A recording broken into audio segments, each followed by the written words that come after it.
बातमी धाराशिवमधली आहे। धाराशिवमध्ये स्वाभिमानी शेतकरी संघटना आक्रमक झाल्याचं पाहायला मिळालं। उसाला 3,500 रुपये पहिली उचल मिळावी अशी मागणी यावेळेला शेतकऱ्यांनी केलेली आहे। अन्यथा ऊसतोड आम्ही बंद करू असा इशारा देखील शेतकऱ्यांनी दिलाय।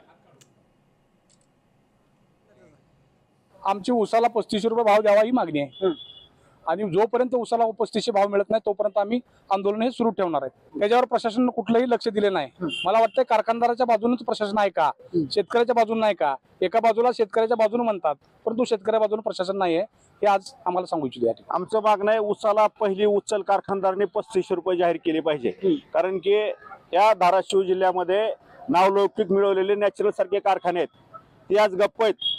त्यांचं करोडोवर उत्पादन आहे, बाय प्रोडक्ट भरपूर आहेत, इथेनॉल निर्मिती आहे, दूध डेअरी आहे, को जनरेशन आहे, स्टील प्लांट आहे। असं असताना त्यांनी उसाला पहिली उचल 4000 रुपये दिले पाहिजे।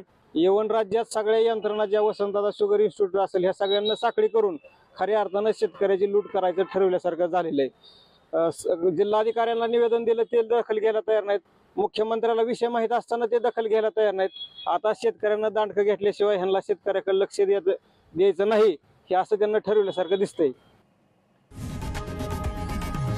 लोकशाही मराठी ऐका, पहा, जागरूक रहा।